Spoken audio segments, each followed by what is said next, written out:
Are you looking to launch your career on a graduate programme at the forefront of tech and innovation, but that doesn't require you to have a technical background?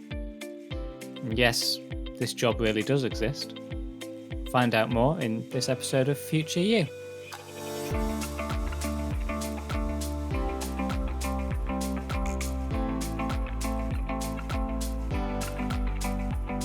Hello and welcome to Future You, the podcast from Graduate Careers Experts Prospects. We are here to help you achieve your career goals. My name is Dan Mason, and this episode features my interview with Katherine Brewster from FDM Group. As you'll hear, FDM recruits around 1,000 graduates every year in the UK into its technology and business consultancy programs, and Katherine's right at the heart of that. So she really knows what she's talking about. Not just about FDM, but also when it comes to application processes, the skills graduate employers are looking for, and how you can impress them. If you want to find out more about any of that, this one is for you.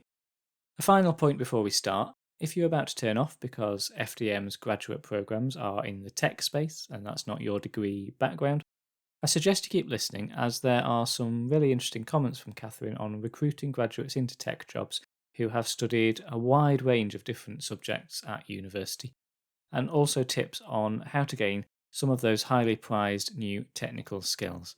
Okay, here we go. My name is Katherine Brewster and I work at FDM Group as the UK Graduate Talent Attraction Manager. I've been with the business for about 7.5 years. It'll be 8 years in September. And I actually joined FDM as a graduate recruiter as soon as I graduated, so once I finished university. And since then have done a lot of work, obviously, as a graduate recruiter, a lot of work on campus at universities around the attraction piece, and then progressed into my current role, where I manage and oversee the graduate recruitment team at FDM Group across our UK offices as well. Fantastic. Well, thanks so much for joining us. Could we just start by perhaps giving us a bit of a background, a bit of an overview of what FDM is, what it does, and then give us a bit of an insight into how the organisation has sort of faced the challenges of the last year in particular? Yeah, no, absolutely. We are the market leaders within recruit, train, and deployment of business and technical consultants. So we focus very much within the graduate space. For all, we do have programs for returners and ex-forces. My particular role focuses on in the graduate program. So as a business, we hire people into our organisation. We tend to hire in the UK about 1,000 graduates a year, all throughout the year, who join FDM. So we hire people, they begin with training initially through our academies. And then following that initial training period, those individuals are then employed by FDM, but will work as consultants out on site with our clients. So our consultants tend to go into either business or technical IT consultancy roles, so quite a broad variety. But we really do focus on people from a broad range of different backgrounds, and believe that you don't have to have studied a technical degree to be able to be successful and have a career in technology. I guess in terms of the last 12, 14 months or so, some of the challenges that we have faced. Up until March last year, a lot of our staff internally worked, in the offices. All of our academy training would actually take place in one of our physical academies in either London, Leeds, or Glasgow. All of our assessments would take place in person as well, and we would do generally about 450 events on campus at universities across the UK as well. So we had a lot of changes and challenges we had to adapt to very quickly. And some of the key things we did was we obviously switched our assessment centres to all take place virtually, which we're still doing now, and is working really well and allowing us to kind of reach, I think, a wider group of people as well. Our academy training has all been running virtually as well. And I think it has really given us an opportunity to really look and consider how that training works and is ran, in the future. once we get back to some level of normality as well. And then obviously all of our staff, it was a big shift for everyone to go from, being in a busy office um, a lot of the time to obviously then be working from home, working remotely. So it took a little bit of time to get everyone set up, but everyone quite quickly got used to that, and the business introduced a lot of touch points so that you could still feel connected to the business even though you're working, remotely and from home. Yeah, absolutely. And you've touched on it there at the start of that answer, but could you just go into a bit more detail about the types of opportunities that are available for graduates at FDM? Yeah, so we have a lot of opportunities available. We did see a slight dip in terms of recruiting last year, at kind of the height of the pandemic, when we actually made a switch to kind of focus on supporting the graduates we already had in our business, but we still kept recruiting and kept our roles open. They were just at a slightly lower rate than we obviously would normally have. But at the moment, and since we started 2021, the demand from our clients is kind of back up to normal levels. We've got lots of opportunities, and the specific roles we have available. So within our technical pathways, we have opportunities for people to go into software development, opportunities for people to go into software testing, business intelligence, and cloud computing, and big data engineering, and technical operations as well. So those are some of our more technical roles in our tech pathways. They cover quite a broad range and varying different areas and varying levels of kind of technical aptitude you need to be successful in those roles. But we really do look to welcome people from all backgrounds, all degree backgrounds into those roles, and run quite a number of different events and boot camps for people to help upskill, before they choose to join FDM or apply as well. And then we also do have a business pathway, which is focused more around the project management, business analyst, and risk regulation and compliance space, which are roles still working within the technology industry, but are looking more at those sort of overseeing a project, less technical roles, but still a clear interest and passion for a career in the tech industry as well. So there's really what I get from that is there's a lot of variety in the roles. So I mean, this next question might be tricky given that variety, but are you able to sort of give an impression of what you're looking for from graduates in terms of qualifications? You've mentioned different degree backgrounds, skills, characteristics. What is it that you're looking for? So, in terms of degree backgrounds, we really do want to hire people from a broad range of universities. So we recruit from all different universities and all different degree backgrounds as well. So we don't specify that you have to have studied a particular course, and actively encourage people to apply from kind of non traditional tech backgrounds as well. I'd say what we're looking for is we do have some standard strengths that we assess on. So our assessment process of what we're looking for from graduates is very much focused on potential. So we aren't looking for someone to join our business who and expecting them to have loads of experience, loads of knowledge in a certain area.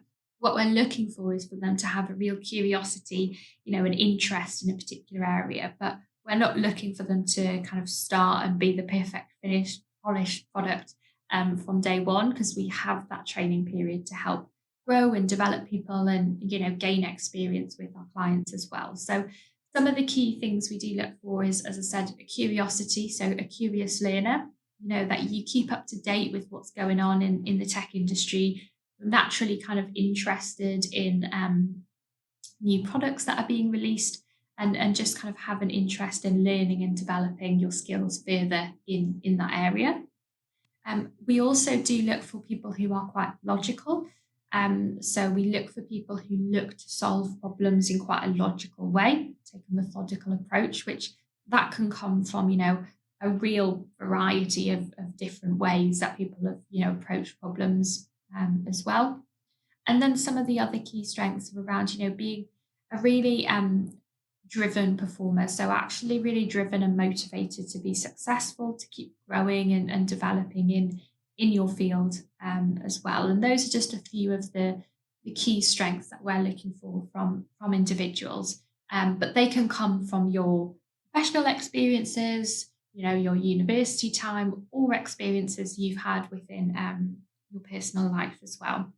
It's all about your potential and the individual rather than hiring lots of the same people. Brilliant, and we'll come on to shortly the application process and how candidates can demonstrate all those things, all those things to you. But just before we do, talking about skills, one of the things we hear a lot here at Prospects, and I think students and graduates hear a lot sort of in the news, is about skill shortages in particularly technical areas. That graduate employers see these skill shortages and don't see graduates coming through with the right skills. Are there any particular skills that um, you would want to highlight and say to students or recent graduates that if you focus on these things, we do see a shortage of these, and if you can bring these to us, that really gives you an opportunity to impress you. Yeah, I think one of the key areas that we do generally see is, around that technical space and some of, all of the different technical roles we have available. I think there's definitely an assumption still from people that you have to have studied a tech or a STEM-based degree to be able to have a career in technology. And I think there's what we're starting to see, and I do think that the pandemic has actually helped this in a way and given people more opportunity and more confidence to kind of take part in boot camps and upskilling sessions. But I think regardless of what degree you've studied, whether it's technical or non-technical, FDM and other employers, we're running lots of bootcamp sessions. So we run some sessions around Excel, where you start at quite basic Excel skills and then you develop to the more kind of technical side of things. And that's just, some virtual sessions you can log on to, develop your skills in that area. We do some around introductory to coding, so starting with Python as well and looking at SQL and databases. And I think the thing I would really urge people to do is don't just think that this is a career for someone from a really technical background. Actually, at FDM, we love to chat to people and receive applications from people who maybe have studied a completely, non-technical degree and have actually done a few boot camps or joined some, a few sessions to develop their skills in those areas. And I think at first it sounds like a big investment in your time, but actually, joining a boot camp once a week for a few weeks for an hour or so, you can learn a lot in quite a short space of time. And I think that's really an area where students and graduates can kind of set themselves apart from others as well. So just going back then to the application process, could you just take us through that, the different stages that you have, and maybe it differs for different strands of your graduate programs, and how candidates can really make a mark in that process? So our standard process is that we would look for people to make an online application. It focuses on a few sort of requirements questions, but a lot of it obviously is around your CV. And then with your CV, I think I always say to people, get the basics right. Make sure you've got the basics right on those CVs, but also show us, why you're interested in a career at FDM and why you're interested in the tech industry as well.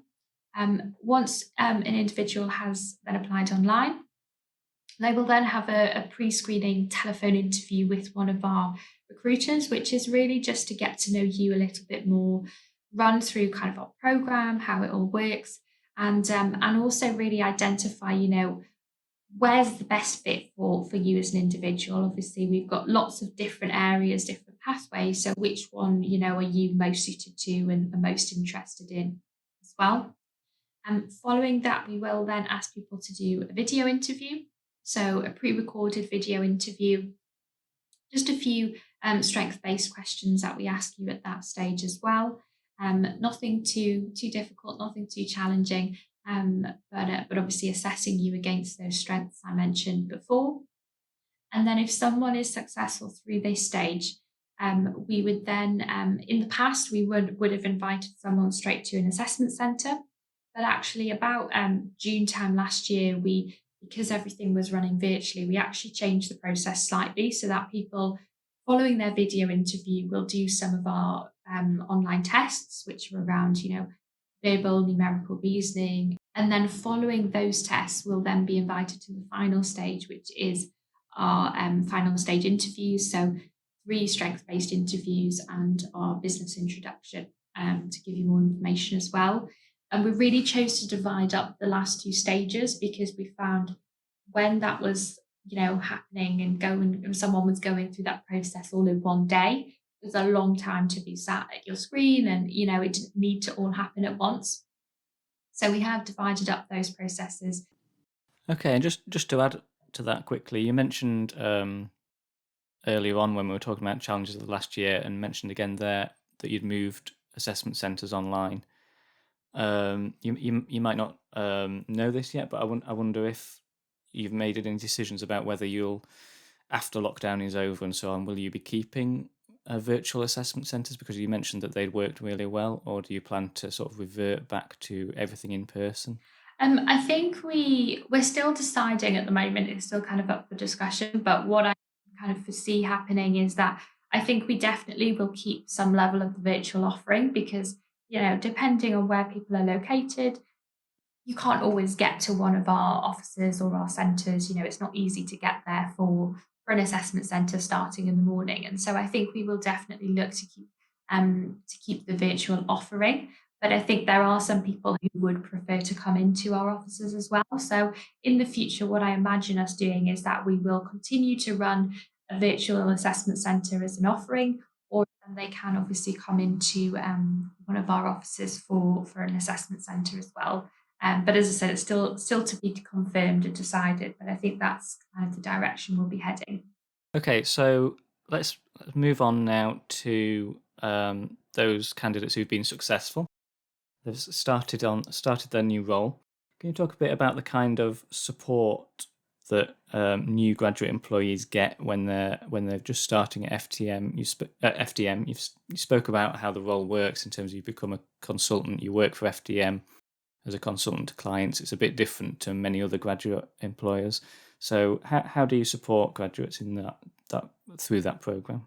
Yeah, so the initial part of the program is obviously whilst people are in training, and so there's a lot of support obviously available there. So people will join in kind of classroom sizes, and they will currently, as I said, join the training remotely. They will have a specific trainer who will, work with everyone throughout each element of the training and work with that particular group. So they have a lot of support from their trainer in the initial periods of time, and that training is very much designed to prepare people for the projects and the roles they'll be going into with our clients. We do also give everyone the opportunity to get a mentor. So we have a large mentoring program within FDM for both our people on our programs, but also our internal staff as well. And everyone who joins the business is given the opportunity to get a mentor, which I always encourage people to do because I think it's great to have, that support mechanism around you and have that person who you can, speak to, get advice on, who's slightly separate from your day-to-day role as well. We do also run a number of events around coaching and learning activities, and I think they've actually increased even more so over the past year or so, where it's been really important that for all everyone's working from home, you actually can bring everyone together as employees within our business. So we have staff networks which run events. We have lots of well-being activities. We had people running yoga classes or meditation sessions as well over the past 12 months. And I think it's important that as a business, you get kind of that support directly linked to your role and your own kind of professional development, but you also still have that social element where you can, engage with the community of other FDM employees and consultants, and have that kind of more focus on your well-being in relation to the role as well. And then when people do actually go out on site with our clients, obviously a lot of our consultants are still working remotely, but we do have a whole team who are dedicated to our consultant experience and the consultant experience team. And they really focus on how we can support our consultants throughout that period, whether that's kind of regular reviews and check-ins to see how things are progressing, or whether that's through actually, surveys and two-way communications and understanding, what is it that our employees need from us as a business and how can we support them further and how does that change depending on, what's going on in the world or in their lives as well. And then obviously there's a lot of support around mental health and well-being, mental health ambassadors within our business as well, who are always on hand to support anyone in that space as well. So I guess lots of different support at different stages depending on where someone's at. But the key thing is that it's always there and always available. So then, just finally, we sort of look beyond that initial period. Something we know that's seems to be increasingly important to students, graduates, as they're looking for jobs at the moment, is having a sense of the longer term or medium to longer term career development opportunities when they join an organisation. What can you tell us about, or give us an insight into that at FDM? So within FDM, our program that people would join is a training period and then a 2-year program where you're going to be working on site with our clients for a minimum of 2 years. Um, I think a key thing that we do focus on is during that 2-year period, we have a whole focus on professional development as well. So actually run various learning events and activities to kind of pull people together and share expertise and knowledge as well. And in terms of our program, a lot of our consultants following the 2 years will actually be offered permanent roles with our clients and will transition, to permanent roles with those clients and obviously progress their career from there as well. And for us, it's really important that they then, still remain part of FDM as part of our alumni network, and we can actually then connect those individuals to our kind of newer who are just joining the business as well. Alternatively, everyone on our program can choose to stay with FDM and become a more senior consultant as well. And because we have our academy training on hand, people can pick up additional training, have discussions around where do they want to see their career progressing and growing, and going into as well. So, um, you know, it depends on the individual and what they make of that 2-year period and where they want to go and develop. But there's lots of different opportunities and avenues for them to explore. And I think with our academy and our training, we always have that kind of professional development opportunity on hand for people as well. But I think for a graduate, the key thing is what I found personally as well is that when you first start, you might have a plan of where you want to see your career going, but actually, it also just develops in terms of the experiences you have in your first few years when you graduate. And actually, I think the key is just to make the most of those opportunities, put yourself out there, grow, develop, and keep doing so that you're always kind of at the forefront of the industry, and opportunities will just naturally arise as a result of that. Thanks so much to Katherine. Some really useful advice in there, particularly around that point that you don't necessarily need a highly technical degree to be successful on this type of graduate programme. It's also worth highlighting what Katherine said there about the future of assessment centres being that hybrid mix of online and in person. That is something we know employers are moving towards in the medium and longer term beyond COVID. So to find out more about that, I recommend listening to our previous episode on virtual assessment centres. Meanwhile, to search and apply for graduate jobs, and for lots more advice on career options, head to prospects.ac.uk. You can follow and listen to Future You on Spotify, Apple Podcasts, or whichever app you choose to get your podcasts from. Or you can find us at prospects.ac.uk/podcasts. Please do share this episode with anyone you know who might find it helpful. And finally, you can get in touch with any comments, feedback, or suggestions.